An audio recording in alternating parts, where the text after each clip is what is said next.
بینەرانی خۆشەویستی کورسات نیوز سڵاوتان لێبێ لەگەڵ هاوکارانم ئەم شەویش پانۆراماتان پێشکەشەکەین. خەڵک چاوەڕوان بوو بە ناوی حکوومەتی بەهێزەوە خزمەتی بکرێت و قەیرانەکان چارەسەر بکرێت لانیکەم ئەو بەرەنگاری و قارەمانەتی لە شەڕی داعش نواندیان بەرامبەر بە تیرۆرستانی داعش و قەیرانی کۆرۆنا کەمێک لە ئازارەکانیان کەم بکاتەوە. بەڵام تاک جەمسەری و تاک بڕیاری وای کرد کە دۆخەکە بگاتە ئەوەی کە هەردوو تیمی سەرەکی یەکێتی و پارتی بە توندی وەڵامی یەکتر بدەنەوە. دوای ئەوەی شەوی ڕابردوو تیمی یەکێتی نیشتیمانی کوردستان لە حکوومەتی هەرێم وەڵامی تیمی حکوومەت یاخود سەرۆکی حکوومەتی دایەوە، ئێوارە ئەمڕۆ جارێکی تر تیمی حکوومەتی پارتی لە ناو حکوومەت وەڵامێکی تری یەکێتیان دایەوە. کێشەکان بەرەو کوێ هەنگاو دەنێن، چارەسەر لە کوێیە؟ هەر بەڕاستی لە سلێمانی قاچاقچێتی هەیە، لە سلێمانی حکومڕانی ناکرێت. ئێمە پرسیار دەکەین لە بەڕێز کاروان گەزنەی ئەندامی پەرلەمانی کوردستان کە لە ستۆدیۆی هەولێرەوە لەگەڵمانە. کاک کاروان سڵاو لێبێم، کاتت باش. سەرەتا لە بەیاننامەکانەوە دەست پێ بکەین، دوایی بەیاننامەکەی سەرۆکی حکوومەتی تیمی پارتی یاخود وەڵامی سەرۆک و تیمی یەکێتی بەدواداهات و کەمێک بەڕێ ئێستا وەڵامی تیمی وەزاری حکوومەتی بەدواداهات. ڕاستیەکان لە شوێن کا کاروان؟ بەناوی خودای گەورە و میهرەبان، سوپاس بۆ جەنابت و بینەرانی خۆشەویستی کەناڵی کورساتی ئازیز. لە ڕاستیدا من دەمێ وەکو جەنابی شت باس کرد لە بەیاننامەکەەوە دەست پێ بکەم، بەداخەوە وەکو لە بەیاننامەکەی تیمی یەکێتی نیشتیمانی کوردستان بە سەرۆکایەتی برای بەڕێزبان جەنابی کاکوباد هاتووە کە هەمومان چاوەڕوان بووین لەو دۆخە چەق بەسۆی کە لە ئێستا لە هەرێمی کوردستان هەیە، بۆ هەموو تەنگەژە و چێشمە چێشم و مقۆمقۆ سیاسی کە هەیە، بەو دۆخە چەق بەسۆی ئابووری کە بە تەصنیع لە هەرێمی کوردستان ئێستا وجودی هەیە. چاوەڕوان بووین سەرۆکی حکوومەت لە ئاستی بەرپرسیارەتی سەرۆکایەتی حکوومەتی هەرێمی کوردستان دابێت و بێتە سەر میدیاکان دوو بەیاننامە دەربکات. بەیاننامەیەکیان ئەوە بێ کە داوای لێبوردن لە خەڵکی کوردستان بکە بۆ ئەو دۆخە دارایە خراپەی کە تێیدایە بۆ فەوتانی موچەیەکیان لە ساڵی 2022 بۆ دواکەوتنی بەشێک لە موچەکانیان لە ساڵان ڕابردوو، بۆ هەبوونی کێشەی نەوت و گاز و کێشەی بنزین و هەروەها گرانی بازاڕ و نەبوونی نەوتی سپی لە کاتێکدا کە لە وەرزی زستان داین ئێمە. و بەیاننامەی دومیان ئەوە بێکم با درێ بکە بۆ لایەنە سیاسەکان بە تایبەتی بۆ یەکێتی نیشتیمانی کوردستان و بزوتنەوەی گۆڕان کە هاوبەش سەرەکیەم حکوومەتە بوون لە بیدایەتەوە بۆ دروستکردنی حکوومەتە، بۆی کە داوان لێ بکات چارەسەرێک بۆ ئەم دۆخە بدۆزنەوە. بەڵام بەداخەوە کەم ئەزمموی کاک مەسرۆر سەرۆکی حکوومەتی هەرێمی کوردستان وای کرد کە بەیاننامەیەکی بە دوای خۆی داهێنا. بەیاننامەکە بە جۆرێکە کە لە ئاستێکی زمانەوانی زبری ئاسنزم نووسراوە بە جۆرێکە کە کەوتوتە تۆمەت بەخشینەوە. ئەم تۆمەت بەخشینانەوە ناتوانێت پرسی ئەساسی لە هەرێمی کوردستان بەلاڕێدا بات و من ئەگەر دەرفەتم دەیدێمە سەر ناوەڕۆک و ناوەخنی بەیاننامەکەش کە بۆچی پێمان وایە کە ئەمە هەیە. جەنابیان باستەوە دەکەن کە لە ئێستادا لە هەرێمی کوردستان بە یەک چاوت سەیری تەواوی ناوچەکانی هەرێمی کوردستان دەکەن بە پارێزگای سلێمانی و ئیدارەکانی گەرمیان و ڕاپەڕینیشەوە. بەڵام من حەز دەکەم بیری بخەمەوە کە چۆن بە شێوەیەکی مەدروست بە شێوەیەکی دراسەکراو لە بیدایەتی کابینەی حکوومەتی هەرێمی کوردستانەوە کە ئێمە لە بیدایەتی شۆم قسانەمان کردووە، قسەی ئێستامان نییە کە پێشتری شوتومانە کە گەمارۆیەکی ناشەریفانە خراوە دەسەر پارێزگای سلێمانی و ئیدارەکانی هەڵەبجە و گەرمیان و پارێزگای هەڵەبجە و ئیدارەکانی گەرمیان و ڕاپەڕین، بە جۆرێک کە ئەگەر سەیری پرۆژەکانی خزمەتگوزاری بکەین لەو ناوچەیە، سەیری شەقامی 100 مەتری سلێمانی بکە و سەیری ڕێگای دووسایدی کەلار و سلێمانی بکە، سەیری ڕێگای دوولای نێوان ڕانێ و سلێمانی بکە، سەیری پرۆژە خزمەتگوزارەکانی ناو شارەکانی سلێمانی و هەڵەبجە و ئەو دوو ئیدارەیە بکە کە ئاماژەم پێکرد. دەبینی کە سەرۆکی حکوومەتی هەرێمی کوردستان بە جۆرێکی مەدروست دەیەوێت کە فشارێکی یەکجار زۆر بخاتە سەر ئەو ناوچەیە و من بەش بە حاڵی خۆم پێم وایە ئەمە ئینتقامە لە خەڵکی ئازا و ئازادی ئەم ناوچەیە وەری بگرێتەوە کە ناتوانێت و پێشتریش خەڵکی تریش تاقی کردوتەوە و سەرکەوتو نەبووە. من دڵنیام بەڕێزیشان سەرکەوتو نابن بۆ هەرسی زۆر دەست لەم جۆرە بیرکردنەوەوانە هەڵبگرن. ئەگەر متابعە بکەین من یەکەم جارە ببینم سەرۆکی حکوومەتی ناوچەیەک بێوێت ناوچەیەکی دیاریکار هاوڕێیان ئەگەر وا بێت کە کاروان کوێی لە دەنجی خۆی نەبێتەوە سوپاسدانەکەم. بەڵێ بفەرموو کاکاروان.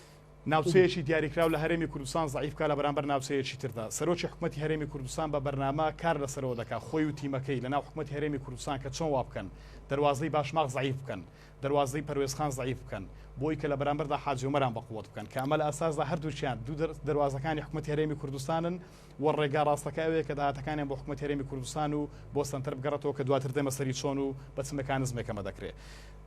کارگەکانی پارێزگای سلێمانی لە کۆی 4000 کارگە لە هەرێمی کوردستان 2000 کارگەیان لە پارێزگای سلێمانین زیاتر لە نیوەیانەمان لە کار خراون ئەمە بە شێوەیەکی مەدروست کراوە ئەگەر متابعە بکەین زۆرینی لێخۆشبوونی گومرجی کاکزانە دەگەڕێتەوە بۆ ئەو ناوچانەی کە دەواازە سنوورەکانی ئەو سێ ناو چوار ناوچەی کە ئاماژەم پێکرد بەشێکی زۆری ئەم داهاتانی کە ئێستا هەن لەم پارێزگایە ناگەڕنەوە بۆ پارێزگاکانی سلێمانی هەڵەبجە و گەرمیان و ڕاپەڕین بە پێچەوانەوە دەجێڕدرێنەوە بۆ هەرێمی کوردستان بۆ هەولێری پایتەختی هەرێمی کوردستان بەبێەوەی کە داهاتی ئەم ناوچانە وا بکرێت کە خەڵکی ناوچەکان لی سوودمەند بن بنمونە کۆمپانیای گەورە بازدەران بنمونە داهاتی فڕۆکەخانە بنمونە پشتی هەزدا بنمونە ساڵانەی ئۆتۆمبیل تەنانەت داهاتی فرۆژگای خوێندنگاکانیش ئەمانە کۆمەڵێک شتن کەوە چەندان داهاتی تریش کە حکوومەتی هەرێمی کوردستان داهانژێڕێتەوە بۆ هەولێر بەبێ ئەوەی کە هیچ پارەیەشی بۆ پارێزگاکانی سلێمانی و هەڵەبجە و ئیدارەکانی گەرمیان و ڕاپەڕین خەرج بکرێت ئەگەر بینە سەر بەیاننامەکەی سەرۆکی حکوومەت کاکزانە باس لەناوەڕۆکی بەیاننامەکەی بکەین پێشەوەی کاکاروان پێشەوەی بچیتە سەر بەیاننامەکە بەڵام یەکێتی جێگری سەرۆکی حکوومەت و ژمارەیەک وەزیر و مدیر عام و سەرۆکی دەستەی هەیە بۆچی ڕێگەدراوە یاخود ئەمە بەمە دروستی کراوە و دەسەڵاتەکان ئەو دەسەڵاتانە لای سەرۆکی حکوومەتون ئەمانە بۆ خەڵک ڕوون بکەیتەوە سوپاس دەکەم دەزانی کاکزانە یەکێک لە مشکلە گەورەکانی ئەم حکوومەتەوە بۆ کە لە بیدایەتی کابینی نوێمی حکوومەت هەرێمی کوردستان بە شێوەیەکی دراستەکرا و زمینە سازی کراوە بۆی کام عقلیەتە خۆسەپێنا بە دیکتاتۆرکردنی سەرۆکی حکوومەت و بە زوومکردنی سەرۆکی حکوومەت لە بری هەموو حکوومەتی هەرێمی کوردستان ئەمە بە شێوەیەکی بەرنامە بۆ داڕێژراو کراوە ئێمە لە بیدایەتەوە لە ناو قاعی پەرلەمانی کوردستان وتومانە کە ئەم جۆرە عقلیەتە بواتە دروستکردن و زمینە سازیکردن بۆی کە عقلەتێکی حزبۆکراتی عقلەتێکی دیکتاتۆری عقلەتێکی تۆتالیتاریانی لە هەرێمی کوردستان بێتەکایەوە ڕێگە پێنەدراوە و قابلی قبول نییە و ئەو کاتوتمان کە دەرەنجامەکانی نەرەین دەبن و کارانگازەکانی بۆ سەرتاوی هەرێمی کوردستان بە شێوەیەکی زۆر نەرەین دەبن ئێستا دەرەنجامەکانی دەبینین کە ئەمە بۆچی کراوە کاکزانە سەرۆکی حکوومەت باس لەوە دەکات کە یەکەم خاڵی کە باس لە کەیسی تیرۆرکردنی شەهید عەقیدا و کارزاف دەکات ئەوە ئێمە بووین لە ناو پەرلەمانی کوردستان لە ئاستی باڵای حکوومەت و یەکێتی نیشتیمانی کوردستانیشەوە داوامان کرد کە لێکۆڵی نوێژی بێلایەنانە بە ئامادەبوونی پەرلەمانی کوردستان بە ئامادەبوونی نوێنەری وڵاتان لە هەرێمی کوردستان لێکۆڵی نوێیەک بکرێت بۆی کە ڕووی ڕاستەقینەی کەیسەکە و بکەرانی دۆستەکە بۆ ڕای گشتی هەرێمی کوردستان یەکلا بکرێنەوە نەکرد بۆ ئەمەش بۆ تیرۆرکردنی ڕۆژنامەنووسان لە هەرێمی کوردستان بۆ ڕاپێچکردنی ڕۆژنامەنووسان بۆ کونجی زیندانەکان ئێمە دەیان زار داوامان کردو بەندە بەش بە حاڵی خۆم لە تەواوی دۆسی جیراوانی بادینان بووم کە تەنها و تەنها بۆ ئەوە لەوێ بوون کە ئەمانە تەنها ڕای جیاوازیان لەگەڵ سەرۆکی حکوومەت هەرێمی باش کاکاروان لە هەردوو بەیاننامەکە لە بەیاننامەکەی سەرۆکی کوتلەی پارتی کاکاروان ببوورە بۆی ئەمانەمان بەسەر ناتێپەڕ نەچێ بینەرەکانمان خەڵکی کوردستان پێویستی بە زانیاریانەیە لە بەیاننامەکەی سەرۆکی حکوومەتی پارتی و تیمی حکوومەتی پارتی باز لەوە کراوە کە فۆکەسی گەورە کراوەتە سەر تیرۆرکردنیان شەهیدکردنی شەهید عەقیدا و کارزاف باز لەوە کرێ کە پێویستە بکەران ڕادەست بکرێن بەڕاستی ئێوە بکەری ئەوانەتان لایە وەکو یەکێتی تاکو ڕادەستیان بکەن یعنی چ دادگایەک تۆ ئەوە یەکلا کردوتەوە خەڵکی کوردستانیش ئەو واقعە باش دەزانێت کە ئێمە دوای سیناریۆی دروستکراوی پاراستن ناکەوین بە هیچ شێوەیەک و دوای سیناریۆیەک ناکەوین کە پێشەوەی حەدەسەکە ڕوو بدات ئامادەکراوێت بۆ بڵاوکردنەوە و بداوامان کردووە بەڵێ لە کۆڵی نوێیەک بکرێت بەڵام ناکرێت و قبولکراو نییە کە پێش بڕیاری دادگا سەرۆکی ئەنجومەنی وەزیرانی هەرێمی کوردستان خۆی دەوری حاکم بینێت و بڕیاردا کە چەتاوانبار و تۆمەتباری دۆسەکەیە بەڵێ با لێکۆڵ نوێیەکی شەریفانە بکرێت لێکۆڵ نوێیەکی بێلایەنانە بکرێت ئێمە خۆشمان لە پەرلەمانی کوردستان داوامان کردووە بگەڕێەوە بۆ وەرشیفی پەرلەمانی کوردستان کە سەرۆکی فراکسیۆنی یەکێتی بە واضحی داوای ئەمەی کردووە دومینیان کاتێک کە باس لا مەرکەزێت دەکات لا مەرکەزێت ئەوە نییە کە تۆ بێی داهاتەکان لە هەموو ناوچەکانی کوردستان کۆبکەوە بخێ خزمەتی ناوچەیەشی دیاریکرا و خزمەتی گروپێکی دیاریکرا و لە ناو حکوومەتی هەرێمی کوردستاندا لا مەرکەزێتەوەیە کە بە شێوەیەکی دادپەروەرانە موچە لەسەر بودجەی گشتی بێت دواتر بۆ تەمویلکردنی پرۆژەکان داهاتی ناوخۆی ناوچەکانی هەرێمی کوردستان کۆ بکرێتەوە بۆ ئەمە شێمە چارەسەرمان پێ بووە داوامان کردووە کە پرۆژە یاسای بودجە لە پەرلەمانی کوردستان بێتە ناو پەرلەمانی کوردستانەوە پرۆژە یاسای بودجە ئامادە بکرێت سەبەتەیەک دروست بکرێت کۆی داهاتەکانی هەرێمی کوردستان کۆ بکرێتەوە بە داهاتی نەوتی و نانەوتیەوە بۆی کە لە پەرلەمانی کوردستانەوە بە شێوەیەکی دەعادلانە بەسەر تەواوی ناوچەکانی هەرێمی کوردستان دابەش بکرێت دوای ئەوەی کە ئەولەوێت بۆ موچە بێت و موچە خۆرانی هەرێمی کوردستان دیاری بکرێت کاتێک کە باسە چاکسازی هێزەکانی پێشمەرگە دەکات بەڵێ ئێمە لەگەڵ چاکسازی هێزەکانی پێشمەرگەین بەڵام نەخێر ئێمە دژی ئەوەین کە خەڵکی تاوانبار و هەڵهاتوو لە یاسا داڵدەبدرێت لە پایتەختی هەرێمی کوردستان. بەڵێ ئێمە دژی ئەوەین کە خەڵکانێک کە بیانەوێ هەڕەشە لە جێگری سەرۆک حکومەتی هەرێمی کوردستان بکەن لە هەولێری پایتەختی هەرێمی کوردستان هێزی نایاساییان بۆ بکرێتەوە. ئەمەیە چاکسازی لە هێزەکانی پێشمەرگە وەزارەتی پێشمەرگە، ئەمەیە چاکسازی تۆ خەڵکانێکی هەڵاتوو لە یاسا بیهێنی لە هەولێری پایتەختی هەرێمی کوردستان تەمویلی بکەی و پارەی بدەی و ساری بۆ دابین بکەی و حیمایی بۆ دابین بکەی. ئەگەر قەرارە کەسێک کە ڕادەستی دادگا بکرێت بازارە بینێ ئێمە ڕادەستی دادگا بکەین. خەڵکانێک کە هەڵاتون لە یاسا کە تۆمەتبارن تاوانبارن بە قەتڵ و کوشتنی عەمدەنی خەڵکی تر ئێستا لە هەولێری پایتەختی هەرێمی کوردستان بە ئازادان دەسوڕێنەوە و هێزیشیان بۆ دابین دەکرێت و ڕۆژانە هەڕەشە لە خەڵک دەکەن. ئەمە بەیاننامەکەی سەرۆکی حکومەتی هەرێمی کوردستانە. من تکراری دەکەمەوە کە ئەم بەیاننامەیە لە ئاستی بەرپرسیارەتی نەبوو و ئەو بەیاننامەیە لە ئاستی ئەوە نەبوو کە خەڵکێکی ئەزموندار و ئاستی ئەوە قابلی ئەوە بێت کە بتوانێت حکومڕانی هەرێمی کوردستان بکات. ئێمە بە هەموو باوەڕێکمانەوە دەڵێن کە بەڵێ سەرۆکی حکومەتی هەرێمی کوردستان لەکەم ئەزموونی خۆیەوە ناتوانێت قیادەی هەرێمی کوردستان و حکومەتی هەرێمی کوردستان بکات. کاکەڕوان باس لەوە دەکرێت کە تەواوی ئەو تیمی حکوومەت یان حکوومەت بە ئەمنی کراوە. ئەمە تا چەند ڕاستە مەسەلەن ئەمە وای کردووە کە یەکێتی بگاتە ئەو بڕیارە. والله کاک زانە خۆ ئەگەر هەر سەیری پاشخان و باگراوندی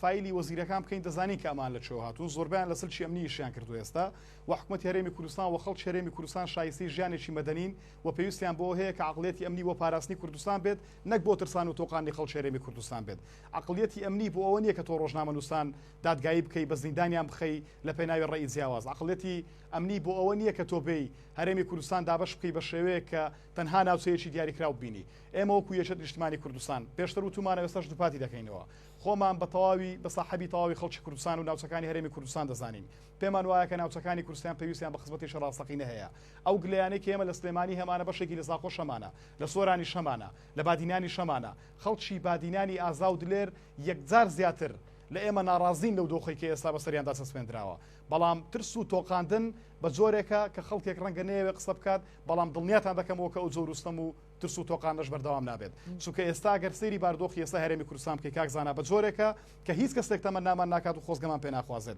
لە کاتێکدا کە داهاتەکانی هەرێمی کوردستان مەوجودن و داهاتی باشمان لەبەردەستا. من سەیری داهاتی نەوتکەین ئێستا کاک زانا ببوورە وەڵا کاکەڕوان ببوورە هەندێک پرسیار هەیە من ئەمەوێ دوایی بێ سەر ئەو داهاتانە بۆی ئەوانە بە شەفافتر بێ لە کۆمەڵێک پرسیار هەیە لێرە. بەڕاستی مەسەلە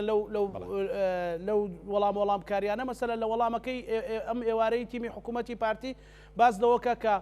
بڕۆ سەیری سلێمانی و هەڵەبجەکە خەڵک لە چنە ئەمنیەک دەژین، خەڵک لە چنە هامەتێکدا دەژین، لەبێ خزمەت گوزاری دەژین. ئەمە بەهۆی تاکڕەوی و مافیەگەرێتی یەکێتیە. وەڵامی بەڕێزت بۆ ئەم وتانە چییە؟ بەڕاستی خەڵک لە سلێمانی و هەڵەبجە لەنا ئەو ترس و تۆقاندن و بێ خزمەت گوزاریە دەژین و هۆکار چییە ئەگەر وایە؟ بەڵێ خەڵکی سلێمانی و هەڵەبجە و ئیدارەکانی ڕاپەڕن و گەرمیان من تەیید دێم قسەیە دەکەم فعلەن لاواردۆخێکی زۆر خراپدا دەژێن، بەڵام لە ئەنجامی چی؟ لە ئەنجامی ئەوەی کە تیمی حکومەتی هەرێمی کوردستان لەلایەن سەرۆکی حکومەتی هەرێمی کوردستانەوە بە دیاریکراوی وەکو ئاماژەمان پێکرد گەمارۆیەکی ناشەریفانەی خستۆ سەرم ناوچانی کە باسم کردن و داهاتەکانی ئەو منطقەیەش وازەحن لانی کەم ئێمە ئازایەتی ئەومان تێدا بووە. جنابی کاقوباد ئازایەتی ئەوەی هەیە کە داهاتەکانی ئەم ناوچەی لە ماڵپەڕێکدا بڵاو کردوتەوە و تەحەدای سەرۆکی حکومەتی هەرێمی کوردستانی پێ دەکەین بۆی کە بڕوا خۆی بڕوا بەداچوون کا بۆم بابەتانە. پێشتر وتومانە ئایا بۆچی سەرۆکی حکومەتی هەرێمی کوردستان خۆی ناڕوا سەردانی ناوچە سنوورەکان بکات؟ بۆچی خۆی ناڕوا سەردانی پارێزگای سلێمانی بکات؟ بۆچی خۆی ناڕوا سەردانی هەڵەبجە و گەرمیان و ڕاپەڕیم بکات تا لە مەعانات و بارودۆخی کێشە و کەم و کورتەکانی ئەم ناوچەیە تێبگات تا بزانێت سیاسەتی چەوتی بەڕێزیان چ کارەساتێکی بەسەر ئەم ناوچانە هێناوە. بابێت جەنابیان سەردانی سلێمانی بکە، سەردانی هەڵەبجە و ڕاپەڕین و گەرمیان بکات، با تێبگا بۆی کە بزانێت پرۆژەکانی خزمەت گوزاری لەو ناوچانە بۆچی وەستاون کە پارە لە هەولێرەوەنێت، پارەکە لە نەوتەوە نانێردرێت، پارەکە لە داهاتی گشتیەوە نانێردرێت بۆ تەمویلکردنی پرۆژە زەحمەوێ پارە لەکوێ بێت. پەیوەندی بە یەکێتیەوە نییە کە یەکێتی ناتوانێت حکومڕانی بکات کاکەڕوان؟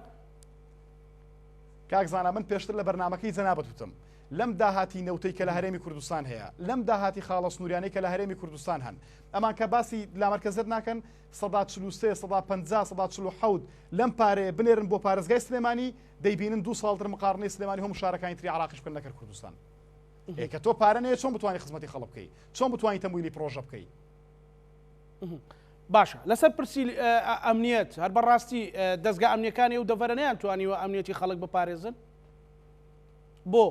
ئێمە کاکزانە شەڕی داعش لانی کەم شایەتی ئەومان بۆ داد کە 1600 شەهیدمان بەخشی بە هەرێمی کوردستان بۆی کە گیانی هاوڵاتیانی هەرێمی کوردستان بپارێزین بە گیانی پێشمەرگەکانی خۆمان و بە خوێنی سووری شەهیدەکانمان توانیمان کە ناوچەکانی تەواوی ناوچەکانی هەرێمی کوردستان پارێزین هەر ئەو کات سەلمانمان نەک پاراستنی ئەمنیەتی پارێزگای سلێمانی و هەڵەبجە و گەرمیان و ڕاپەڕین بەڵکو پاراستنی هەولێریش ئەگەر هێزەکانی دژە تیرۆری یەکێتی نیشتیمانی کوردستان نەبووایە کە ئێستا سەرۆک حکومەت بودجەکەی بڕیون بە قەرارێکی شخصی و بە ویستێکی تاکە کەسی خۆی ئەگەر ئەم هێزی دژە تیرۆرە نەبووایە من پێشتر توم ئێستاش دێڵێمەوە کە ئەبوبەکری بەغدادی لە زێی ومێد خۆشان لە هەولێر پارێزگاری هەولێر دەبوو کاک زاناجیان من ئێمە پێشتر باسی ئەوانەمان کردووە ئەمنیەتی تەواوی شارەکانی کوردستانمان بە ئەولویەت گرتووە و تەواوی شارەکانی کوردستانمان پاراستووە بەڵام ئەوە وازەحا کە دەبینین سەرۆکی حکومەتی هەرێمی کوردستان تەنانەت دەوێت دەستگا ئەمنیەکانیش ضعیف بکە بە بڕینی بودجەی هێزەکانی دژە تیرۆری یەکێتی نیشتیمانی کوردستان زەحمە نەبێت دەستکەوت ئێمە چییە؟ زەحمە نەبێت بڕینی ئامانج لە بڕینی بودجەی هێزەکانی دژە تیرۆری یەکێتی نیشتیمانی کوردستان چییە؟ زەحمە نەبێت کەمکردنەوە و نەدانی نەسری هێزەکانی هەفتای یەکێتی نیشتیمانی کوردستان چییە؟ زەحمە نەبێت گەمارۆ سەر خستنە سەر هێزەکانی یەکێتی نیشتیمانی کوردستان ئامانجی چییە؟ طبعا ئەمانە وازەحن کاک زانە ئەمە پێشتر و تومانە ئێستاش دەیڵێنەوە ئەم عەقڵیەتە ئەمنیە خۆسەپێنە قبولکراو نییە و من دڵنیات دەکەمەوە پێشتری سەنجار وتومە کە ئاکامی خێرینێک بۆ حکومەتی هەرێمی کوردستان بگرە بۆ هەرێمی کوردستانیش نابێت. باشە کاک کاروان کەواتە ئەکە بەو شێوەیە ینی داهاتەکان بەشی ئەوەکە کە بتواندرێ بە عەدالەت دابەش بکرێت و خزمەتی کۆی ناوچەکانی هەرێمی کوردستانی پێ بکرێت. من دێمە سەر چەند داهاتێک داهاتی نەوت بنمونە کاک زانا بەرمیلێکی نەوت ئێستا گەر بە 85 پێم ئەوڕۆ بە 84 دلاریش وەگەر بە 80 دلار بێت ئێمە لە هەرێمی کوردستان وەکو دیلۆیت باسی دەکا کە حکومەتی هەرێمی کوردستان خۆی باس لەوە دەکا 400,000 بەرمیل لە ڕۆژێکدا دەفرۆشین کەم پێم وایە ئەم بڕە زۆر زیاتریشە لەوەی کە ئاماژەم پێکرد پێم وایە 400,000 بێ من پێم وایە زۆر زیاتر لەوە بەڵام بابین لەگەڵ ڕقەمەکانی دیلۆیت خۆی بڕۆین ئەگەر بەڵێ لەگەڵ ڕقەمەکانی دیلۆیت کە حکومەت خۆی قەناعەتی پێێتی ئەگەر دیلۆیت بە میثال وەربگرین هەر بەرمیلێکی نەوت بە 80 دلار بفرۆشین دەکاتە 32 میلیۆن دلار لە یەک ڕۆژدا واتە بۆ مانگێک دەکاتە 960 میلیۆن دلار لە یەک مانگ نزیک بە 1 میلیارد دلار ینی مانگانە حکومەتی هەرێمی کوردستان نزیک بە 1 میلیارد دلار نەوت دەفرۆشێت کە ئەم پارەی بەشێکی بۆ خەرجەکانە کە ئێمە دووبارە تێبینیمان هەیە لەسەر و خەرجیانی کە باز دەکرێت چونکە سەیری خەرجەکان چ کاکزانە بەشێکی خەرجەکانەوەیە کە کۆمپانیا دەڵاڵەکانی خۆیان بە 4 دلار کەوتر کەمتر نەوت دەفرۆشن لە بەرەوەی کۆمپانیا دەڵاڵەکانی خۆیان نەوت ساغ دەکەن لە بازاڕەکانی جیهانیدا ئەمە لە ئەسڵدا پێت بڵێم کێشەیەکی گەورەیە و پارەکە بۆ جیرفانی کۆمپانیای شخصی دەڕوا بەشێکی تری 600 میلیۆن دلار ماگانە بۆ کۆمپانیای کار دەڕوا کە بە جوینت ڤێنچەرێک لەگەڵ ڕۆزنەفت کردوێتی بۆ نەقلی نەوتی هەرێمی کوردستان لە کاتێکدا کە بەرمیلێک نزیک بە 5 دلار و شتێک دەکات لە کاتێکدا کە حەقلی نەوتی هەیە 5 کیلۆمتر لە بۆ ڕێکەوە دوورە حەقل هەیە 195 کیلۆمتر لە بۆ ڕێکەوە دوورە هەمان پارە وەردەگرێت لە بەرامبەردا ساڵانە پارەیەکی یەکجار زۆر بۆ لۆجیستی دەڕوا کە ماگانە ببوورە پارێژ بۆ لۆجیستەرەوە کە نزیکی 9 میلیۆن بە 11 میلیۆن دلار ماگانە و لە هەمان کاتدا پارەی نەوتی هەرێمی کوردستان بە دۆلارە کە دێتەوە بانقی ئارتی کە بانقێکی کەسیە دووبارە دێتەوە بانقی ئارتی دۆلارەکە دەگۆڕدرێتەوە بەڵام خەڵکی هەرێمی کوردستان لێ سوودمەند نابن بەڵکو بانکە خۆی لێ سوودمەند دەبێ و خەڵکی دیاریکراو لە حکومەتی هەرێمی کوردستان لێ سوودمەند دەبن هەر ئەم داهاتە بەسە بۆی کە بتوانین ئیدارەی هەرێمی کوردستانی پێ بدەین خۆ چێشەکانی هەرێمی کوردستان و خەرجەکانی هەرێمی کوردستان چەندن ئێمە 900 میلیارد دیاری موسەمان هەیە ئەی زەحمە نەبێ بۆ چێن پارەدا بەش ناکرێت ئێمە باسی ئەومان کردووە کە پێشتر بڵین ئەم پارەیە بنێرن بۆ تەواوی پارێزگاکانی هەرێمی کوردستان و من دڵنیاشم زۆر زیاتر لەما پێشتریش ئاماژەم پێکردووە ئێستاش تکراری دەکەمەوە کە نەوتی هەرێمی کوردستان جگە لەو معادلەی دیلۆیت دڵنیا بن خەڵکی کوردستان کە لەمە زیاترەکەم لە ئێستا ئاماژەی پێ دەکەم ئەمە تەنها معادلەکەی دیلۆیتە کە مانگانە نزیک بە 1 میلیارد دلار نەوتی هەرێمی کوردستان زەحمە نەبێت دادەکەی چی بەسەر دێ باشە تیمی پارتی باز لەوە دەکات کە خاڵە سوورەکانیشمان هەیە ئەفم بکە بەڵێ فەرموو ئەفم کە کاکزانە بفەرموو جگە لە خاڵە سوورەکانیش خاڵی سووری ئیبراهیم خەلیلمان هەیە خاڵی سووری حاجی عومەرانمان هەیە خاڵی سووری باشماقمان هەیە پەروێزخانمان هەیە سەیرانبەتمان هەیە ئەم خاڵە سووریان داهاتیان هەیە ڕۆژانە کە ئێستا ئەوەی دەبین کە ڕۆژانە تەواوی خاڵە سوورەکان داهاتەکانی پارێزگای سلێمانی لەسەر ماڵپەڕێک بڵاو دەکرێتەوە کە خەڵکی کوردستان دەتوانن خۆیان شایەت و بینەری ئەم واقعە بن بەڵام لە هەمان کاتیشدا کوا داهاتی ئیبراهیم خەلیل کەس نازانێت تا ئێستا داهاتی ئیبراهیم خەلیل چەندە ئەمەی کە هەیە تەخمینیە چکە تا ئێستا حکومەتی هەرێمی کوردستان ناتوانێت خۆشی وەزیری داراییش من پێشتری شتومە وەزیری دارایی وەزارەتی داراییش بێ ئاگان لەوەی کە داهاتی ڕاستەقینەی خاڵی سووری حاجی عومەران و ئیبراهیم خەلیل چەندە بۆ بێدەنگە لەگەڵەوەشتا لەگەڵەوەی کە ئێستا باسی کۆمەڵێک دۆستی گەندەڵی دەکەن بەڵێ بۆ بێدەنگن ئەمانە بۆ قسە ناکەن چێ بێدەنگەکان وەزیری دارایی بۆ قسە ناکە مەسەلەن والله ئەمە دەکرێت لە خۆیان پرسی بۆ سێمان قسە ناکەم بەڵام ئەمە قسەمان کردووە لەسەری کاک زانە سەرباری ئەوەی کە ئێستا باسی ئەو گەندەڵیانە بکەی هەر تیمی من ئەمەوێ بەڕاستی ئەوانە بۆ خەڵک ڕوون بێ باسی ئەوە کرێ هێزی هاوبەش بنێرێ بۆ خاڵە سنووریەکان بەڕاستی و هێزی لێتی ئەو هێزی حکومەتی هەرێمی کوردستان نییە ینی بەڕاستی بۆ هێزی هاوبەشەوە یەکێتی بۆ ڕێگرە لەوەی کە هێزێکی هاوبەش بچێتە خاڵە سنووریەکان ئێمە سەرۆکی حەزبەکەمان جەنابی کاک بافڵ سەرۆکی نیشتمانی کوردستان زۆر بەوازەحی ئاماژەی بۆ کرد لە بەردەمی خەڵک لە چاوپێکەوتنێکی میدیایی ئاماژەی بۆ کرد بە تەواوی داهاتەکانی هەرێمی کوردستان کۆ بکرێنەوە بڕۆن بۆ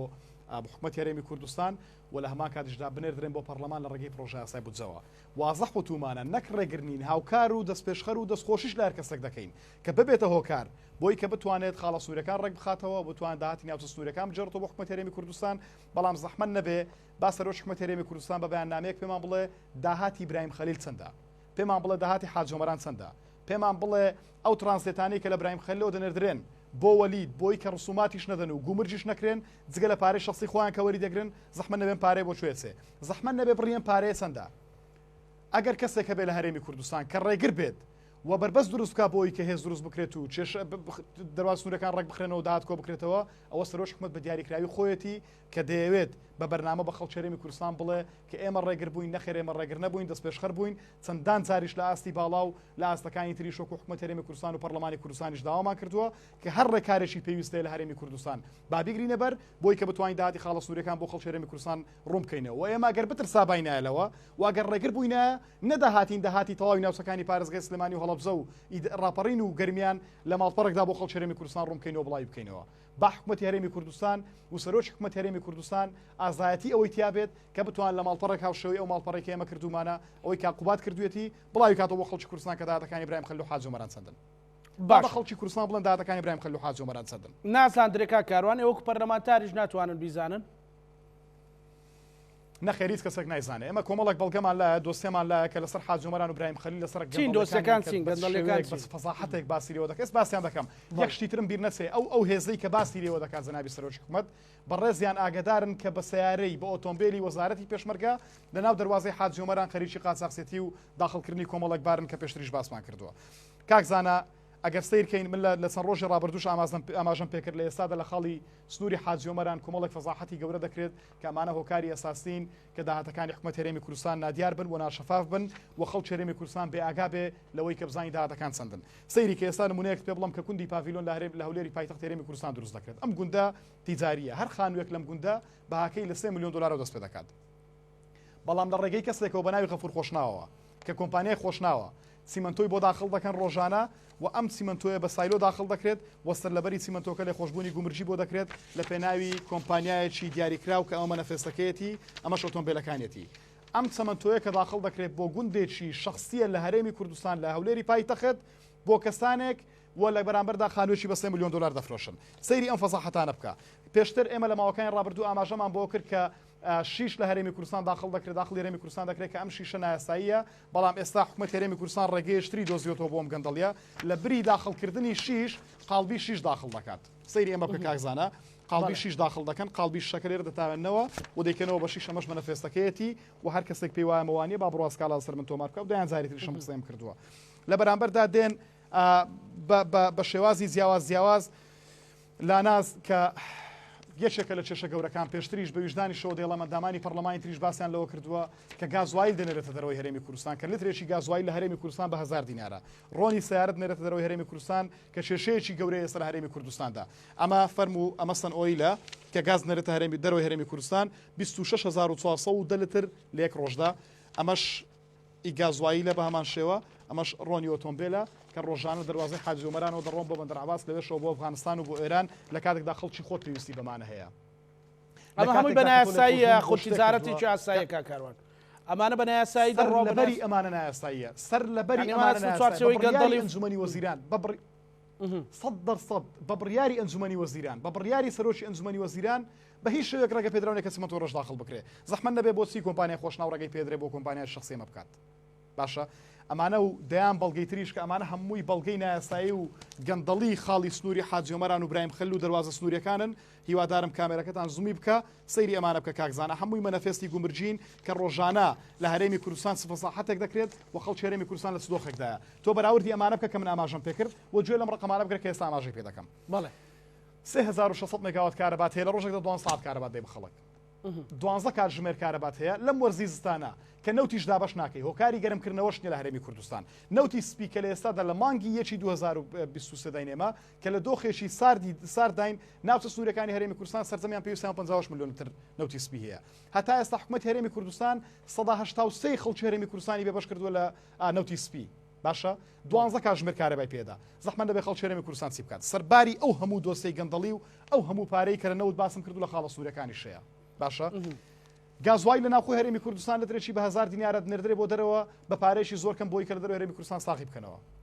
کاک زانە بۆیە لە سەرەتای بەرنامەکە من ئاماژەم بۆ کرد کە سەرۆکی حکومەتی هەرێمی کوردستان ئێمە چاوەڕوان بووین بێتە سەر تەلەڤیزۆن و پێش هەموو شتێک بەیاننامەیەک دەربکات و کۆنگرەیەکی ڕۆژنامەوانی بکات داوا لە خەڵکی کوردستان بکات کە لێی ببورن لە بەرامبەر ئەو هەموو ناحەقی و زوڵم و ستەم و زۆرداری کە بەرامبەری کردوون لە ماوەی چەند ساڵی ڕابردوو لە بەرامبەر ئەو هەموو سەوسانەوەی کە بەرامبەر بە خەڵکی هەرێمی کوردستانی کردووە نەبوونی گاز نەبوونی بنزین نەبوونی نەوت نەبوونی کارەبا ناشەفافیت لە نەوت ناشەفافیت لە داهاتی خاڵە سنووریەکان دواکەوتنی موچە پێشتر بە لێبڕینی موچە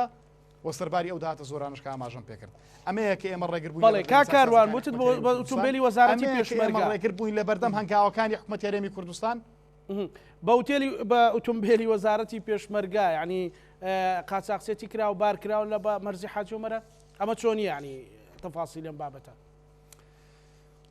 کاک زانە من داومە بە وەزارەتی پێشمەرگە خۆشیان بە ئۆتۆمبیلێکی وەزارەتی پێشمەرگە کە ژمارەکەی وازە حەلای من پێشتریش بڵاوم کردوتەوە پێم وایە لە بەرنامەیەکی زنابەت بڵاوم کردەوە کە ئەم ئۆتۆمبیلانی وەزارەتی پێشمەرگەم بەکار دەهێنرێن ناو خاڵی سووری حاجی عومەران کە بەشێکیان بە هاوکاری ئاسایشی ئەو دەواازەیە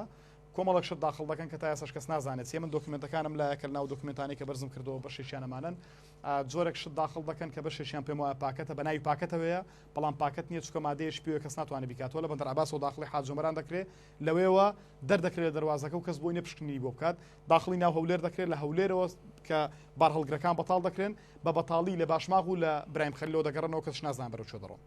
بەڵێ باشمان داومانە بۆ وەزارەت پێشمەرگە هیوادارم پرسێکی تر کاکاروانێک من ئەگەر ئیجازەم بدەیت بفەرموو ئەگەر ئیجازەم بفەرموو بەڵێ ئەگەر ئیجازەم بدەیت من دێم ناسایە من دێمە سەر کۆمەڵە خاڵی تر کە کارنامەی حکومەتی هەرێمی کوردستانە کە کارنامەیەکی هاوبەشە لە بینی پارتی دیموکراتی کوردستان یەکێتی نیشتیمانی کوردستان و بزودنەوەی گۆڕانیش کە کارنامەیەکی هاوبەش بۆ من چەند خاڵەشی باز دەکەم کە ئایا بۆچی ئێمە پێمان وایە کە ئەم کابینەیە خراپترین کابینەی مێژووی چەند ساڵی حکومڕانی هەرێمی کوردستان بووە دەینە سەر خاڵەکانی خۆیان کە سەرۆکی حکومەتی هەرێمی کوردستان خۆی سەرپەرشتیام کارنامەی کرد و خۆش سەرپەرشتیام حکومەتە دەکات لە ئاستی خزمەتگوزاریەوە با سەیریکەین سەیری کێشەکانی کارەبا بکە و ئاماژەم پێکرد کە یەکێک لە خاڵەکان لە بەرگەی دووەم لە ئاستی چاکسازی لە کارنامەی حکومەتی هەرێمی کوردستان داهاتووە کە ئەولوێتیان چاکردنی کارەبای هەرێمی کوردستان دەبێت ئێستا گەڕاوینێتەوە بۆ ئەوەی کە لە بیدایەتیم کابینێ 3600 مگاوات کارەبامان هەبووە هەر 3600 مگاوات کارەبامان هەیە گەڕاوینێتەوە بۆی کە 12 کاتژمێر کارەبا دابین بکەین باشە باس لە خاڵی پێنجەم باس لەوە دەکا کە بەشێکیان باز دەکەم چاکردنی ڕێگاوبانەکانی هەرێمی کوردستان لە هەرێمی کوردستان 5000 و نزیک بە 3 کیلۆمەتر ڕێگاوبانی دووزا پێویستی بە چاکردنی خێرا هەیە لەم ڕێگایانە 3000 پێویستی بە چاکردنی ئانی هەیە کە هیچ کامێک لەمان چارەسەر نەکراون بە نەو دووسایدێک کە لە بینی ڕانێ و سلێمانی هەیە ئەوەی کە لە بینی کەلار و سلێمانی هەیە و زۆر بەشی ئەمەی کە چاک نەکراون لە پارێزگای سلێمانین ئەمە دەریدەخاکە حکومەتی هەرێمی کوردستان سەرکەوتوو سەرکەوتو نەبووە باشە بەڵێ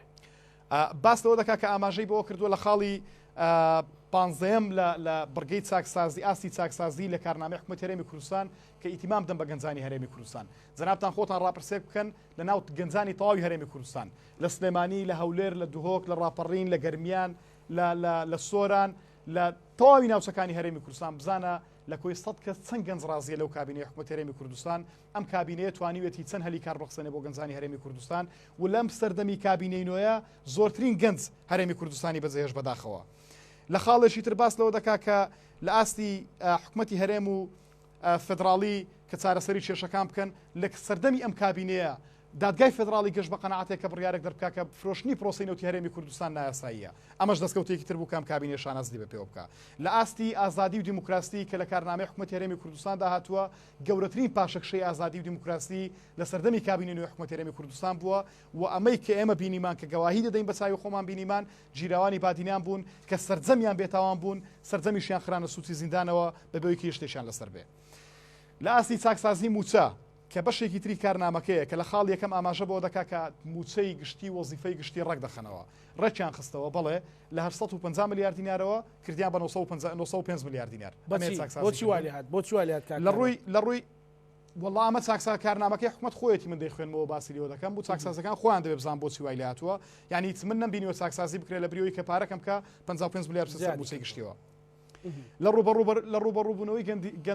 گەندەڵی بە مێژووی حکومڕانی هەرێمی کوردستان لەو کابینێ زیاتر نەبووە لە دابەشکردن و تاڵان و تەخشان و پەخشانی زەوی لە قاچاقسێتی خاڵە سووریەکان لە بەهدەردانی ماڵی گشتی ئەمە راپۆرتەکانی دەستەی دەستپاچیە خۆتان دوای متابعی بکەن و پێشتریش بڵاومان کردوتۆ ناو پەرلەمانیش باسمان کردو بە راپۆرتیش دامانە بە سەرۆکایەتی پەرلەمان و نردومانەوە بۆ حکومەت هەرێمی کوردستانیش بۆی کە چەند دۆستەی گەندەڵی ئێستا لە هەرێمی کوردستان هەیە و چەند کەسە سەر گەندەڵی دراوە بە دادگا یەک مەکتەب سیاسی حەزبێکم پێ بڵێ درابێ بە دادگا یەک وەزیرێکم پێ بڵێ ڕوبەڕووی دادگا کرابێتەوە پەرلەمانتارێکم پێ بڵێ ڕوبەڕووی دادگا کرابێتەوە بەڕێوەبەرێکی گشتیم پێ بڵێ ڕوبەڕووی دادگا کرابێتەوە لە کاتێکدا زیاتر لە 300 میلیارد دینار تەنها بە پارە بەهدەردراوە لە هەرێمی کوردستاندا ئەمەش دەبینین کە چاکسازیە لە خاڵی شەشەم باس لەوە دەکات لە ئاستی سێم کە باسی شەفافیت دەکات کام شەفافیت وەکو ئاماژەم پێ کرد زەحمەت نەبێت پێمان بڵێ داهاتی ئیبراهیم خەلیل چەندە داهاتی حاجی عومەران چەندە پێمان بڵێ داهاتی حەقیقی و ڕاستەقینەی نەوتی هەرێمی کوردستان چەندە کەس نایزانێ و پێم وایە بەسەر حکومەت خۆی ئاگادار بێ باس لەوە دەکات کە لە خاڵێشتر لە خاڵی حوتەم باس لەوە دەکات کە بە ستانداردکردنی پێوەرە نێودوڵەتیەکان بەکارنانی ستاندارد نێودوڵەتی بۆ دەرمان و پرسی دەرمان تا چەند کە بە پەیوەندی بە ژیانی هەموو خەڵکەوە هەیە مەسەلەن هەموو ڕۆژانە خەڵکی نەخۆش مەسەلەن ئەم بابەتە تا چەند ڕێکخراوە کە دەبێت حکوومەت چاودێرێکی ورد بێ کاکزانە من پێم وایە لەو کابینەیە هاوتەریب لەگەڵ نەوت و دارایی کە ئەمە ئیشی پەرلەمانی خۆم بووە زۆرترین قسەی من لەسەر دەرمان بووە بەو پێی کە دەرمان ڕاستەوخۆ پەیوەندی بە ژیان و بردننی خەڵکەوە هەیە بۆ پێی کە ئەو فەزاحەتی کە ئێستا لە دەرمان هەیە لە هیچ سێکتەرێشترنیە لە هەرێمی کوردستان من چاوەڕوان بووم 2 ساڵی ڕابردوو وەزیری تەندروستی بدرێتە دادگا و لە بەرامبەرشدا خۆی سکاڵا بکەوە محکەمەش بکرێت سەر و خراپەکاری کە لە سێکتەری دەرمان هەیە بەڵام لە بەرامبەردا چیان کردووە زۆرترین دەرمانی قاچاق زۆرترین دەرمانی بەسەرچوو بە بەڵگە و دۆکیمنتەوە دێڵم کە ئێستا لە محکەمەیە کە ئێستا لای داواکاری گشتیە لای دەستەی دەستپاچیە کە بە دۆکمنت داوامانە پێی لە ئێستا هەرێمی لەو کابینە هەرێمی کوردستان داخل کراوە ستیکەری دەرمان کە لە ماوەکانی ڕابردووە ئاماژەمان پێکرد ئەم ستیکەری دەرمانە کە بە شێوەیەشی نایاسایی کە لە دادگا دۆڕاندویانە دادگا خۆی داواکاری گشتی نووسراوی پێکردو بۆ وەزارەت تەندروستی کە پابەند بێ پێوە کە هەم گرێبەستەکە هەڵۆشێنێتەوە هەم لیژنەیەشی لێکۆڵنەوە پێک بێنێ بۆ چارەسەرکردنی بە پێچەوانەوە داویانە بە کۆمپانیایشتر کە ئەمە دووبارە پێشکارێکی گەورەی یاسایی بووە زۆرترین فەزاحەت و کێشەی دەرمان لە کابینەی نوێی حکومەت هەرێمی کوردستان بە کۆمپانیایەک دروست کراوە ئێستا کاکزانە بەڵێ لە دوهۆک کە دەبێت هەر کەسێک کە دەرمان داخل بکە لە لەو دەواازانەی و ناوچەیە کە داخلی کردێ بڕاتەوە کۆگایە لە کۆگاکە بوەستێ کە وەستا پارەیەش لێوە دەکەن دوای نێرن دەرەوە بە ناوی سۆنەر و فەحسکردنەوە لە کاتێکدا نەفەحس دەکرێت نەسەیریش دەکرێت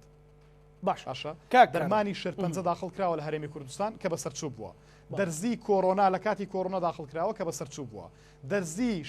دەرزی بنجونی و بنج کە سەدان جار منم قسەیم دووبارە کردوتەوە داخلی هەرێمی کوردستان دەکرێت ماتۆرسکیل دەفرۆشتێت ئێ ڕۆژانە خەڵک نەشتەرگەری بۆ دەکرێت لە نەخۆشخانەکانی هەرێمی کوردستان ئەمێ چاکسازی لە سێکتەری دەرمان و ینی ئەمانە و دایان خاڵی تر کە لە کارنامەکەی کابینەی نوێی حکومەت هەرێمی کوردستان باش کاکاروان پرسێکی تر هەیە کە وێنەیەکێک حکومەت ئەوانەی تۆ باسیەکەی کاکاروان ئەوانەی تۆ باسیەکەی وێنەیەکێک کە لە هەولێر و دۆک ئەلبەتە و کوردستان بۆ ئێمە وەکو یەکە بەڵام وێنەیەکێک کە لە سلێمانی و هەڵەبجە و ڕاپەڕین و گەرمیان وێرانەیە بەڵام لە هەولێر و سلێمانی لە هەولێر و دهۆک و سۆران و زاخۆ خزمەتێکی بەرچاو کراوە بەڕێزت هەم لە هەولێر دانیشی و خەڵکی دەفەری باڵەکاتی بەڕاستی هەموو پێداویستەکان لەوێ دابین کراوە کاک زاناجیان من کە باسی گەندەڵی دەکەم کە باسی نەعەدالەتی دەکەم دیاریکراوە و باسی گەندەڵی گەورە دەکەم لە هەرێمی کوردستان مەبەستم لە سەرتاسەری هەرێمی کوردستانە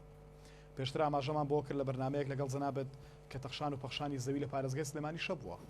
و ئەمە وای کردووە کە سەرۆکی یەکێتی نیشتیمانی کوردستان لیژنەیەک پێک بێنێت و خەڵکانێک ڕوبەڕووی دادگا بکرێنەوە بۆی کە بە زووترین کات لە بێچینەوان لەگەڵ بکرێت بۆی کە ئەم بەهەدەردانە ڕابگیرێت و لە پێناوی بەرژەوەندی گشتی مامەڵە بکرێت بەڵام هەنگاوی کردداری نراوە کە باسی ناشەفافەتی خاڵە سووریەکان دەکەم بەڵێ بەسم لە باشماق و پەروێزخانیشە نەکەرم بەسم لە ئیبراهیم خەلیل و حاجی عومەران بێت بەڵێ پێم وایە کە لەوێش گەندەڵی هەبووە قاچاقسەتی هەبووە خراپەکاری هەبووە باسی خزمەتگوزاریم کرد خزمەتگوزاری بەڵێ خزمەتگوزاری باز دەکەم ئام باز دەکەم ماڵپەڕی شەفافیت ڕاگەیەندراوە ئێستا خەڵکی کوردستان توان خۆیان ڕقیبن بەسەرم ناوچانەوە باسی خزمەتگوزاری دەکەین سەیری ناوچەکانی هەرێمی کوردستان کە وازەحە و کاتێک کە باسی ئەومان کردووە کە ئەم گەندەڵی و نەعەدالەتی و ئەم نادادی و ناجۆری لە سیاستکردنە بەردەوامە کە تەرکیز دەخەمە سەر ئیبراهیم خەلیل و حاجی عومەران و ناوچەکانی پارێزگای هەولێر و دهۆک لەبەرەوەی هیچ سنگاوێکی کردداری نبینم و ئەو هەموو گەندەڵێکی ئێمە داوانە بەدادگا ئەو هەموو دۆستی گەندەڵی کە جوڵاندومانە هەتا ئێستا حکومەت هەرێمی کوردستان ڕێکارێکی یاسایی نەگرتوتە بەر تا ئێستا دادگاکان ناتوانێت دوو دۆسیەک لا بکەنەوە ئەوەی کە باسم کردن ها دۆسی ستیکەری دەرمان بۆ کێکلاکرایەوە ئەمیش دووبارە وەزارەتی تەندروستی ئەطراف پێ ناکات و خۆیان بە شێوەیەکتر مامەڵە دەکەن لە ڕووی خزمەت گوزاریەوە بەڵێ بەوازحی دیارەکە لە هەرێمی کوردستان لە ئاستێکی باڵا سەرۆش حکومەتی هەرێمی کوردستان نەعادالەتی لە بینی شارەکاندا دەکات من بەلامەوە سەیرە بەڕاستی لە پیدایەتی بەرنامەکەش باسم کرد کاک زانا کە سەرۆش حکومەت جورئەتی ئەوە بکە باسی ئەوە بکە کە نەعادالەتی لە بینی شارەکان نەکراوە سەیری پرۆژەکانی پارێزگای سلێمانی بکە و سەیری پرۆژەکانی پارێزگای هەولێر کۆ مەعەلەم من شتێکی سەیرت پێ بڵم کاک زانا دەبوایە ئەم پرۆژانە لەسەر بودجەی پارێزگاکان تەمویل بکرێن وانە ئەمە نووسراوی وەزیری ئاوادانکردنەوەی بەڕێزە کە من خۆم نووسراوم ئاراستە کردووە کە ئایا شەقامی 120 مەتری لەسەر بودجەی گشتی هەرێمی کوردستانە یاخود لەسەر بودجەی دیاریکراوی پارێزگاکانە زەنابیان باستەوە دەکەن کە ئەوە وەکو حکومەت ئاگاشان لێ نییە هەر نازان کە ئەمە چۆن کراوە ئەمە نووسراوی وەزیری ئاوادانکردنەوەیە هەر کاتێک کە جەنابیشی دەتوان ڕوونکردنەوەی لەسەر بدات و بە وازحی خۆی ئاماژە بۆ دەکات کەواتە ئەم پرۆژانێک کە لە پارێزگای هەولێریش کراون کە من پێم وایە شتی باشە بەشێکیان لەسەر بودجەی گشتی کراون ئەی زەحمەتە بۆ ستەمویلی پرۆژەکانی پارێزگای سلێمانی ناکرێت بەڵام جگە لەوانە ئەوانەی لێ دەرکەی لە قەزا و ناحیەکان لە قەزا و ناحیەکان خزمەت کراوە کاکاروان ینی ئەوەی کە وا دەرەکەوێت لەوەی لە بەیاننامەکانی پارتی کاک زانا ئەگەر سەیری شارۆچکەی ڕانیە بکەین بن منە شاری ڕانیە من بۆ خۆم زۆر زار دەڕۆم سەردان دەکەم لە شاری ڕانیە و ئەگەر سەیری دووسایدی ناو شاری ڕانیە بکەی مدەی چەندین ساڵە بەو شێوەیە حکومەت هەرێمی کوردستان نەیتوانێت تا ئێستا پارەی بۆ تەرخان بکات سەیری پرۆژەکانی ئەو شارە بکە یەک پرۆژە نبینی کە ئێستا هیچ شتێدا بکرێت بە حکومەتی حکومەت هەرێمی کوردستان پرۆژەی پارێش بۆ تەرخان ناکە ئەمەی کە من دێڵێم بۆ ڕانیە بۆ کفری شەڕاستە بۆ کەلاری شەڕاستە بۆ تەواوی شار و شارۆچکانی تری شەڕاستە بۆیە بە شێوەیەکی نەعادلانە بە شێوەیەکی دراستەکراوەکو ئاماژەم پێ کرد گەمارۆیەکی منەظەم خراوەتە سەر ئەو ناوچانە و مەبەستیش لێ ئەوەیە کە بە خەڵکی کوردستان بڵێن وەکو ئەو دوو بەیاننامەیە کە بڵاوی کردەوە بەڕێزیان بڵێ ئەمە هۆکارەکەی یەکێتی نیشتیمانی کوردستانە بابەتێکی سیاسی باز لەوە کاکە یەکێتی ناوێت ینی لەبەرەوەی ئاستی جەماوەری حزبەکەتان کەم بۆتەوە و متمانەی خەڵک بێ ئێوە نییە بۆیە ناوێت داخڵی پرۆسی هەڵبژاردن بێ ئەوێ ئەو کێشانە گەورەکە بۆی هەڵبژاردن لە بیری پارتی و خەڵک بباتەوە وەڵامی ئێوە بۆچی کاک زانا ئێمە لە بیدایەت لە دەستپێکی ئەگەر ئێمە لە هەڵبژاردن بترساینە پرۆژەمان تەقدیم نەدەکرد بۆی کە هەڵبژاردن بکرێت وازە قوتومانە کە بەڵێمە لەگەڵ هەڵبژاردنین لە کاتی خۆی پێش درێژکردنەوەی مدە و تەمدیدی پەرلەمانی کوردستانیش و بە وازەحی وتمان کە تەمدیدی پەرلەمانی کوردستان ناکرێت بۆ شێوە بێت و دەبێت بە شێوەیەک بێت کە هەڵبژاردن لە کاتی خۆیدا بکرێت و ئەمە کاتی خۆی ڕاستپارتی جەنابی مامزەلال بووە ئێستاش باوەڕی تاوامان بۆ هەیە باوەڕی چەسپامان هەیە کە دەبێت هەڵبژاردن لە کاتی خۆیدا بکرێت بەڵام نەبێ ئاستایەک کە ئێستا لە هەرێمی کوردستان هەیە کە زۆرینەیەش دەستکردی دروست کردووە نەبا ئێستایەک کە پێکاتەکان نوێنەراتی ڕاستەقینەی خۆیان نییە ئەو برادرانی بەشێکیان کە لەگەڵ ئێمە نوێنەراتی پێکاتەکان ناکەن لەبەرەوەی کە سەر بە پارتی دیموکراتی کوردستانن و مواقفەکانیشیان دەری خستووە بەشێکیان پێشتر پلەی حزبیان هەبووە لەناو ڕێکخراوەکانی پارتی دیموکراتی کوردستاندا ئێمە داوامان کردووە کە یاسا هەڵبژاردن هەموار بکرێتەوە بە زۆرێک بێت کە خەڵکی هەرێمی کوردستان بە شێوەیەکی هاوسەنگ لە تەواوی ناوچەکانی کوردستاندا نوێنەراتیشی ڕاستەقینەی خۆیان هەبێت ناو پەرلەمانی کوردستاندا واتە هەموو شار و شارۆچکانی هەرێمی کوردستان نوێنەری تایبەت بە خۆیان هەبێت ئەمەش تەنها لە ڕێگەی دابەشکردنی دایرەکانی انتخاباتەوە دەکرێت ئێمە داوای 4 دایرە انتخابیمان کردووە ئەمە نقطەی یەکەم نقطەی دووەم داوامان کردووە کە تۆماری دەنگدەران پاک بکرێتەوە لەوەی کە دەنجی مردوو خەڵکانێک کە چەندبارە دەنگدەن پاک بکرێتەوە لەمانە و کەسێک بتوانێت یەک جار گزارش لە مافی ڕەوای دەنگدانی خۆی بکات و دەنگدا بۆ کەسی دڵخوازی خۆی کە بینێرەوە پەرلەمانی کوردستان ئەمە دووەم سێمینیان داوامان کردووە کە پێکاتەکان دابش بکرێن بۆ تەواوی ناوچەکانی هەرێمی کوردستان و تۆماری دەنگدانی تایبەت بە خۆیان هەبێت بە جۆرێک کە مەسیحیەک دەنگداوە مەسیحیەک وەکو ڕێزگرتنمان لە مافی پێکاتەکان بۆی کورسی تەواوی خۆیان هەبێت و دەنجی حەقیقی خۆیان هەبێت ناو پەرلەمانی کوردستان بۆی تعبیر لە ڕێی جیاوازی خۆیان بکەن تۆماری دەنگدانی تایبەت بە خۆیان هەبێت تورکمانێک بتوان دەنگدا و تورکمانێک کلدانێک بە هەمان شێوە ئەمە ڕاست بۆ تەواوی پێکاتەکانی تریش نەک هێزێکی زێرەڤانی ڕابسپێردرێت بۆی کە دەنگ بدا بە کاندیدێکی تورکمان وەکوی کە موناخان ئێستا کە سکرتێری سەرۆکی پەرلەمانە لە ناوچەی من لە چۆمان دەنجی لە من زیاتر هێناوە زەحمەت نەبێت پێم بڵێ لە چۆمان تورکمان بۆ لە چۆمانە زەحمەت نەبێت پێم بڵێن تورکمان کوا لە حاجۆمەران هەیە ئێکاک زانای یاسای هەڵبژاردن بەو شێوەیە و هەڵبژاردنکردن بەو شێوەیە ئاکامەکەی ئەوە دەبێت کە ئێستا ناو پەرلەمانی کوردستان و حکومەت هەرێمی کوردستان دەبینی دووبارەی دەکەمەوە بەڵێمە لەگەڵ پەرلەمانی کوردستانی لە کاتی خۆیدا بەڵام بە شێوەیەک بە یاسا هەڵبژاردن هەموار بکرێتەوە یەکێتی سوورە بێ بۆ سوورە بێ لەسەر بڕیارەکانی بۆ ڕاستکردنەوەی هەموو ئەو کەم و کورتی و گەندەڵی و نەعەدالەتیانەی کە بەڕێزت باست کرد لە بەرنامەکە ئێمە ئێمە زۆر دانمان بە خۆداگرت لە پێناوی پاراستنی قەواری هەرێمی کوردستان، لە پێناوی سەقامگیری، لە پێناوی ئاشتی و یەکڕێزی ناوماڵی هەرێمی کوردستان و نێوان لایەنە سیاسەکان. بەڵام جام بکە پڕبوو لی دەڕژێت کاکزانە. ئێمە ماوەیەکی زۆر دامان بە خۆداگرت، بەڵامی ترکاتی ئەوەیە کە هەمومان بەیەک دەست چیتر ئەم هەموو نەعەدالەتە قبول ناکرێت، وەکاتی ئەوەیە کە ڕێڕەوی چەوتی حکومڕانی لە هەرێمی کوردستان ڕاست بکرێتەوە بە جۆرێک بخرێتە بەردەمی خزمەتی هاوڵاتیانی هەرێمی کوردستان. بۆ چوونمان وایە کە داهاتەکانی هەرێمی کوردستان دەوێت بە شێوەیەکی شەفافانە کۆ بکرێنەوە لە دووتوێ پرۆژە یاسای بودجە بنێردرێن بۆ پەرلەمان، داهاتەکانی بە شێوەیەکی یەکسان بەسەر تەواوی خەڵکی هەرێمی کوردستان دابەش بکرێن. ڕامان وایە کە خەڵکی خۆشەویستی سلێمانی و خەڵکی ئازیز و خۆشەویستی هەولێر و دهۆک و تەواوی ناوچەکانی کوردستان شایستەی خزمەتێکی یەکسانن. بۆ چوونمان وایە کە موچەخۆرانی هەرێمی کوردستان ئەولەویەتن و پێمان وایە کە دەبێت موچە لە کاتی خۆیدا دابەش بکرێت بەبێ لێ خواردنی ساڵانە مانگێکی موچەخۆرانی هەرێمی کوردستان. بۆ چوونمان وایە کە بە پرۆژە یاساش تەقدیممان کردووە و لە پێناوی خەڵکیش ئەم شەڕەمان لە حکومەت هەرێمی کوردستان کردووە کە گەنجانمان دەبێت ئەولەویەت بن و لە هەمان کاتیشدا مافی یەکسانیان بۆ دابین بکرێت، هەلی کاری یەکسانیان بۆ دابین بکرێت بۆی ناچار نەبن سەری هەڵبگرن هەرێمی کوردستان بەجێ بێڵن، چونکە سەروەتی هەموو وڵاتێک گەنجانە و گەنجان توان داینەمەی گۆڕانکاریە گەورەکان بن. بۆ چوونمان وایە کە هەرێمی کوردستان نابێ بە شێوەیەکی عینات و بە شێوەیەکی خۆستەپێنی، بە شێوەیەکی تاکڕەوانە لە بڕیاردان فەرزی ئیرادە هیچ کەس لایەنێک بکرێت، بەڵکو بە پێچەوانەوە ڕێز لە ئیرادە و شەراکەتی ڕاستەقینی هەموو لایەنە سیاسەکان بگیرێت و زمینە سازی بکرێت بۆی کە هەموو لایەنە سیاسەکان هەست بە بوونی خۆیان بکەن لە حکومەت هەرێمی کوردستان لە ناو پەرلەمانی کوردستان و تەنانەت ئەو حزبانەشی کە نوێنەرە لە ناو پەرلەمانی کوردستان نیە و تەنانەت ئەو خەڵکانەشی کە دەنگیان پێ ئێمە نەداوە لە ناو پەرلەمانی کوردستان هەست بکەن پەرلەمانێک هەیە کە نوێنەرایەتی ڕاستەقینەی خەڵکی کوردستان دەکات. ئەمە بۆ چوونی ئێمەن بۆ حکومڕانی، بۆ ڕاستکردنەوەی ڕێڕەوی چەوتی حکومڕانی لە هەرێمی کوردستان بەڵێ سوور و پێداگرین و دڵنیام دەگەین بە ئەنجام و ئاکامی خێریش. کاکاروان لە دوێنێەوە مەسەلەن هەندێک وەزیر لە دەرەوەی تیمی پارتی و یەکێتی مەسەلەن دیفاع لە تیمی بەیاننامەکەی سەرۆکی حکوومەت دەکەن. ئەمە لەوەیە کە ئەوان لەسەر حەقن یاخود مەسەلەن بابەتێک لە پشتێن بابەتەوە هەیە. بۆ نمونە وەزیری دیاریکراوی مەبەست لە بەڕێز وەزیری شەهیدانە ئەگەر بە دیاریکراوی بەبەست لە بەڕێزیانە بەڕێزیان خۆی یەکێکە لە وەزیرە گەندەڵەکان دەوێت محکەمە بکرێت. من لە چەند ڕۆژی ڕابردوو ئاماژەم بۆ کرد کە دۆسیەکی گەندەڵی هەیە لە وەزارەتەکەی و بەڕێزیان مافی ئەوەی نییە کە دانیشێ باسی بەرژەوەندی گشتی بکات، چونکە خۆی چووە قەزیەکی بەرژەوەندی گشتی لە پێناوی چەند کەسێک بەکارێناوە. داتووە کە قەزیە ئەنفال و جێنۆساید کە دوو قەزیەی دڵگرانکاری گەورەی هەرێمی کوردستان داوێتی بەڕێکخراوێک کە ڕێکخراوەکار وجودی نییە و پارەیەکی یەکجار زۆری بۆ تەرخان کردوون لەسەر بودجەی وەزارەتەکەی لە پێناوی ئەوەی کە بێ پارە بدە بە ئەنفالکراوان و شەهیدان خزمەتی کە سوکاری سەربەرزی شەهیدانی پێ بکات لە بریەوەی کە مینحەی ئەنفالکراوانیان بڕی ئەم پارەی بدەن بەوان هاتون داویانە بەڕێکخراوێک کە ڕێکخراوەکەەوە هەمیە وجودی نییە. بۆیە بەڕێزیان باشتر وایە من سکاڵام لەسەر تۆمار کردو لە دای داواکاری گشتی بڕواتە بەردەمی دادگام کەیسەیەک لا بکاتەوە نەک بێ لە پێناوی بەرژەوەندی گشتی قسە بکە، چۆ بەرژەوەندی گشتی ئەوە نییە کە تۆ بڕۆی پارەی خەڵک پارەی حکومەت بدەی بەڕێکخراوێکی و هەمی لە پێناوی کەسێکی دیاریکراوە. بەڵێ دوا سەرنجی کاکاروان گەزنەی